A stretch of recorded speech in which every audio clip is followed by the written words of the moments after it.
Silakan Pak Dirjen, waktu dan kesempatan. Terima kasih Pak Kapus Penkum. Assalamualaikum warahmatullahi wabarakatuh. Pada malam ini, hari Selasa tanggal 10 Februari 2026, tim penyidik dari Jampitsus berdasarkan surat penyidikan Jampitsus nomor 71 tahun 21 tanggal 21 Oktober 2025 telah menetapkan beberapa tersangka dalam perkara dugaan tindak pidana korupsi, penyimpangan dalam kegiatan CPO dan produk turunannya. Kasus posisinya adalah sebagai berikut secara singkat ya. Jadi pada kurun waktu tahun 2020 hingga tahun 2024 itu pemerintah Republik Indonesia memberlakukan kebijakan pembatasan dan pengendalian ekspor CPO. Itu sebagai upaya untuk menjaga ketersediaan minyak goreng dalam negeri serta stabilitas harga bagi masyarakat. Jadi kebijakan tersebut dilaksanakan melalui mekanisme Domestic Market Obligation atau DMO, di mana para produsen yang akan mengekspor CPO itu harus menyisihkan atau memprioritaskan beberapa persen produknya harus dijual di dalam negeri. Itu untuk CPO. Kemudian dalam rangka kebijakan tersebut, CPO ditetapkan sebagai komoditas strategis nasional yang secara kepabeanan diklasifikasikan dengan HS code tertentu, ya, contohnya HS code 1115. Namun dalam pelaksanaannya, penyidik menemukan adanya penyimpangan berupa rekayasa klasifikasi komoditas ekspor CPO, ya, yang secara substansi merupakan CPO berkadar asam tinggi yang sengaja diklaim sebagai POME atau PAO dengan menggunakan HS code yang berbeda, di mana HS code ini diperuntukkan bagi residu atau limbah padat dari CPO. Rekayasa klasifikasi tersebut itu tujuannya adalah untuk menghindari pengendalian ekspor CPO, sehingga komoditas yang hakikatnya merupakan CPO dapat diekspor seolah-olah bukan CPO dan terbebas atau diringankan dari kewajiban yang ditetapkan oleh negara.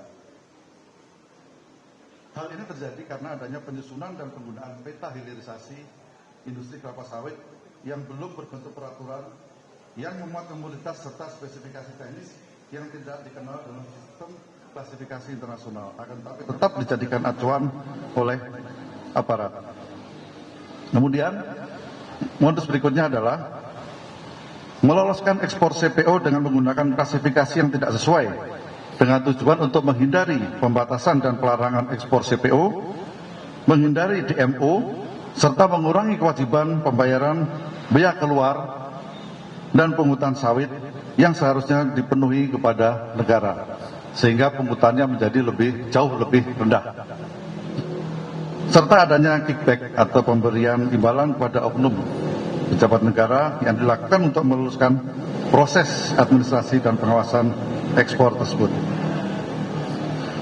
Perbuatan penyimpangan tersebut menimbulkan dampak yang luas dan sistemik, tidak hanya terhadap keuangan negara, tapi juga terhadap tata kelola komoditas strategis yang di tengah rasa keadilan di dalam masyarakat, ya, yaitu diantaranya adanya kehilangan penerimaan negara, kemudian tidak efektifnya kebijakan pengendalian CPO, dan ketiga terganggunya tata kelola komoditas strategis nasional ini. Bahwa untuk kerugian keuangan negara dalam perkara ini itu masih dalam proses penghitungan oleh tim auditor.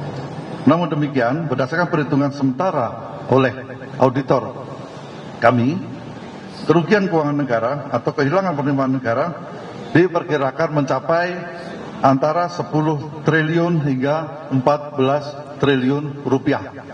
Itu baru kerugian keuangan negara dan belum merupakan potensi kerugian perekonomian negara yang sedang dihitung juga. Adapun para tersangka yang ditetapkan pada hari ini adalah: 1. Saudara LHB. selaku Kasubdit Industri Hasil Perkebunan Non-Pangan dan Fungsional Analisis Kebijakan dan Pembinaan Industri Alimadya pada Direktorat Industri Hasil Hutan Kementerian Perindustrian Republik Indonesia. 2. Saudara FJR selaku Direktur Teknis Kepabianan pada Ditjen Bea Cukai. Kemudian Saudara MZ selaku Kepala Seksi Penyuluhan dan Layanan Informasi KPPJ Pekanbaru. Kemudian itu 3 itu untuk penyelenggara negara. Kemudian untuk swastanya itu ada 8. Yang pertama adalah ES selaku Direktur PT SMP, PT SMA, dan PT SMS. Kemudian Saudara ERW selaku Direktur PT BMM. Kemudian Saudara FLX selaku Direktur Utama PT AP dan Head Commerce PT AP. Kemudian Saudara RND selaku Direktur PT TAJ. Kemudian Saudara TNY selaku Direktur PT TEO. Dan Saudara VNR selaku Kepala Kantor Wilayah DJJB Bali, NTB, dan NTT yang sekarang ini. Kemudian RBN selaku Direktur PT CKK. Dan Saudara ISR selaku Dirut PT MAS dan Komisaris PT SP. Para tersangka disangka melanggar Pasal 603 junto pasal 20 huruf A atau C Undang-Undang Nomor 1 Tahun 2023 dan subsidiar pasal 3 junto pasal 18 Undang-Undang Nomor 31 Tahun 99 tentang tidak pidana korupsi.